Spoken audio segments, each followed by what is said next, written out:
Okay, I think this is the last one for today. Welcome back. Welcome today. Welcome whenever I post this. I usually don't post them all on the same day. However, you can see again that I'm still wearing the same thing with my same messy hair.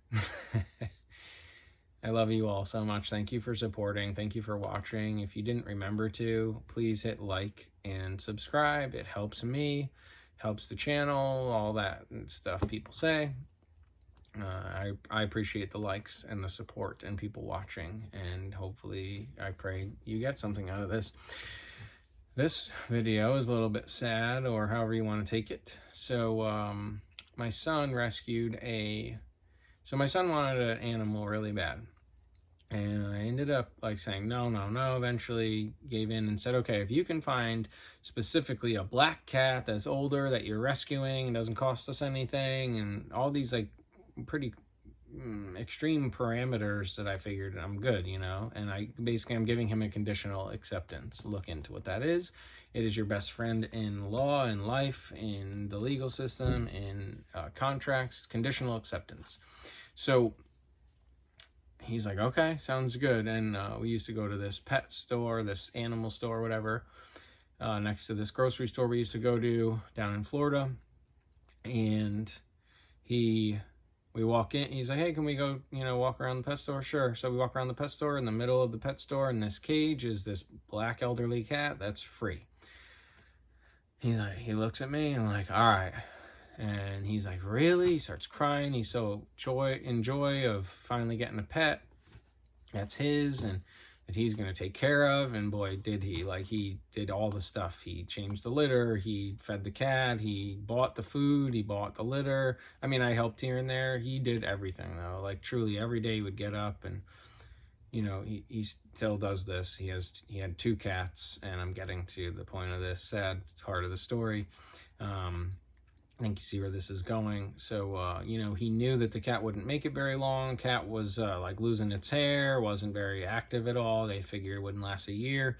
And this was like 4 years ago or so now. His name was Jeter. And recently, all of a sudden, seemingly out of nowhere, he just like started being sick, doing some sick stuff where he was like he was pooping a lot and in the litter box a lot, and sometimes would leave like a little trail of poops out of the litter box, and just was like behaving in a way that wasn't normal for him. I mean, this cat ended up warming up to us where he grew all his hair back, didn't have any gray hairs, would meow at us, would follow us around, would let my son hold him sometimes, would snuggle on our laps when we were sitting down. Really just like we became a little family, and I think that was great for my son, especially with his mom leaving. And then he got Rocket, his little baby cat. He got as a kitten. I'm thankful that he got that cat, because it, I think, makes the loss of Jeter, which is what happened, was a little bit easier on him. If he had just had Jeter, I think it would have been harder. So one thing is he was already prepared from the beginning that Jeter wouldn't last long, and Jeter lasted like 4 years. We gave him lots of love, a very loving home. He obviously felt that way by warming, showing his behavior. He was around us all the time. When he first came, he was hiding all the time, wouldn't come around, and it took about a year, and he really warmed up. And the last year, he was like just super loving towards us, constantly rubbing on our legs and just always wanting to be with us. And so I think that made my son happy and proud, and gave him a certain sense of accomplishment that, he earned this cat's love and respect. And so yeah, Jeter got super sick, and to the point where he ended up, drooling smelly blood for like a whole day. And we waited, and he didn't pass away, so we ended up having to put him down, and we dug the hole ourselves to bring him home and bury him. And it was very emotional, and we had our own little ceremony. My son, Sebastian, painted a rock, "Here lies Jeter," and put it there like right below the dirt, just so it wouldn't be moved and wouldn't wash away in his head, which it might, but it does. death, I've been through a lot of death, and for some reason the death of pets seems a little bit harder than the death of people. And I've lost my mom, both my sisters, I don't really know my dad, met him a couple times, spent some time with him throughout my life, but he ultimately, let me know he didn't want to be a dad. One of my best friends took his own life, stabbed himself to death. Lost my dog, before Seb, lost our first baby. One of my sisters passed in a car accident. Another sister passed from pneumonia. My mom drank herself to death like three different times, ended up in a coma. Last time she didn't make it out. So, I lost my grandmother when I was little. This woman that was like much in my life used to take me to church every Saturday, out to dinner, to the movies, was just like a very big part of my life in my early life. She ended up having a stroke and passing away around like when I was 10. So I've had like a lot of death in my life, and a lot of, people weren't really able to be around, especially since I'm almost so young. People were working and doing their best to survive. And so between spending a lot of time alone and then having a lot of death over the last 10 years, plus losing my wife, which was a death in itself, we were together 24/7, and, she decided it wasn't for her. And as I've shared so many times, that was a death in itself for my son and I. His first broken heart definitely was challenging for me, as you all know. And while continuing to be a single dad and put a smile on and do all that and do my best not to bring it up too much or vent to my son, which wouldn't be appropriate. And anyways, so Jeter ended up passing away, and like I said, for some reason, like my dog and this cat was like harder than most of all this death in my life. And if you're having a hard time, remember, like, there's other people that have been through a lot of stuff, and there's people that have been through way worse things that I would never want to go through and grew up in way worse ways. And also I've met a lot of people that think they have a tough life, and I'm not saying they don't in their own way from their own experience. Just remember, like, there's other people out here that have lost a lot of people to different things, or have no families, and barely, maybe not even really any friends. And because I'm so awkward or different or unique or authentic, I don't tend to get along with too many people, if any at all.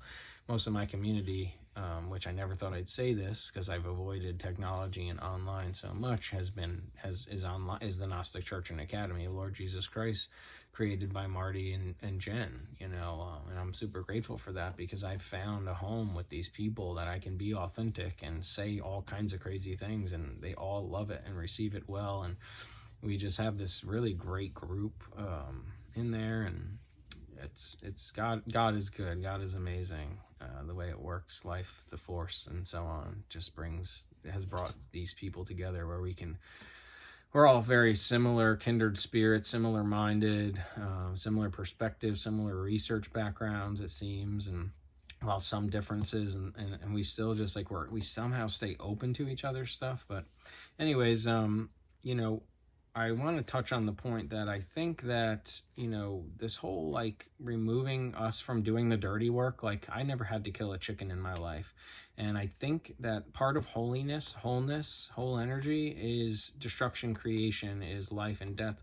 And so while I've had to hold my dog to die and help, my cat now, Seb's cat, I think it's important. It seems like an important part of life, especially a part of being a man, doing things you don't necessarily want to do. An adult in general, really, a true woman, a true man, is doing things you don't necessarily want to do that aren't necessarily pleasant or comfortable, and it helps you grow up, And I think that part of helping keep us in Babylon, babies, mentally, is keeping us from death, keeping us from that part of life, the less pleasant parts of life. And I really am finding that it's way important to have to kill your own food, to have to go through the experience of taking life and seeing how significant that is. Like, I don't think I ever appreciated chicken or steak or any of that until all this death, and really realizing like what's happening for me to be able to sustain life. And getting to the point where I realized that there really, in a sense, is no death. There's only transformation, life into new life.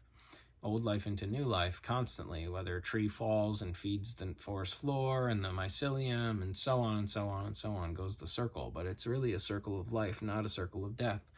And that is what Christ was talking about, from as far as I can tell. And it really has changed me and helped me be more grounded and more centered. And if more people could experience death and having to transform life as an alchemist from, whatever it's chicken into, live chicken into eating it, food for yourself, I think this world would be more balanced and more centered and more grounded. The people of the world would be more balanced, centered, grounded, because it sure has changed me from the inside out and my perspective, and calmed me down in a big way, and helped me really appreciate the moment and appreciate those I have around me, and appreciate life while I have it, and appreciate those in my life while I have them. I don't go out a lot of it. The reason is because if this is my last moment, I want to be spending it with my son, while he's my son. I don't want to miss 1 second that if I could help it. And I know that as long as I keep living and he keeps growing and aging, and life goes on, that will change. However, for now, in this moment, I think about if this was my last moment, where do I want to be, who do I want to be with? And that's what I do generally, and how I kind of live my life, what drives me to live how I live. So while that might not be pleasant per se, that death is, the transformation of life is a driving force to my decision in any given moment. It really has helped me live feeling like I live more fully, more in joy, more fulfilled, more consciously, more carefully, full of care. And, I think that's, for me, it's very significant and very important. So I really recommend that you do your best to see what it's like to kill your own food, to take life and transform it into new life, to actually have, not just, as a city boy, I grew up going to the grocery store and didn't even know where chickens came from, honestly. I don't think, when I was younger. And it wasn't until I was older that I really put it together, what was happening. And it's taken this long now, I would say, till I really have come to this conclusion, how important it is to experience taking life and transforming it into food. And that's with plants too. They hook up sound systems to plants, and they have sentience, they have feelings, they have emotions. And so even if you're vegan, you're taking life and transforming it into new life, which is you continuing to live in your body. So really think about that consciously when you're eating, when you're taking life to keep your life going, to keep that of your children alive. And although it might be bittersweet and unpleasant in a certain perspective, especially from us who have been Disney-fied, as I call it, it really is something that I think has been a significant way to break up our consciousness and break up our holiness and break up the wholeness of life, which is to keep us and shelter us from death, what we call death. From my perspective, it is one of the most significant lesson learners, or teachers, that's a better way to say it, more articulate. It's one of the greatest teachers, is experiencing death. It will help you appreciate life. It will help you appreciate your food. It will help you appreciate how things work here, and not hide you from the reality of what happens here, how it works here, and no longer have to live in this unbalanced, unholy way. It might seem subtle or not significant. I really implore you to go experience it. Because it will change you. Having to kill your own food, having to, take the life of your pets and bury them in the ground, or be a part of that happening. Facing that yourself. It's wow. It is powerful. It is a powerful teacher, powerful lesson.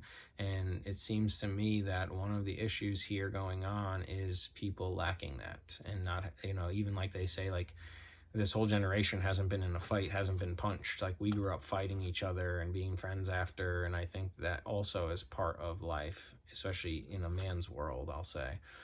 Boys fight, and when we take that away, we're taking away part of the holiness of life. And I really think it's important to get punched in the face. I think it will make more of a man out of you, more of a stoic being, stronger, more respectful, more modest, more a little more humility. And I think there's just so much of that lacking in this world. While we are significant, the paradox is we're also insignificant, and we're both, and that's, from my perspective, very true. And I think that one of the greatest ways to learn that is having to be a part of the dirty work, doing some of what we would call the dirty work. The way we've outsourced all that is, I think, more significant than we realize. So anyways, just one of my ramblings, something I've been thinking about since this happened, and pray for my son and his healing, his heart, as well as my own. I didn't connect or attach too much to the cat because I didn't really want the cat, but he was a cool cat, and my son really loved him, and yeah, so pray for us and keep us in your hearts, and we'll do the same for you. Thank you for supporting and watching. Again, if you haven't, hit the like and subscribe button. If you'd like to have a chat, a talk, a conversation, if you need help, need someone to listen, call, book a call, thelivingmysterychurch.org. Peace.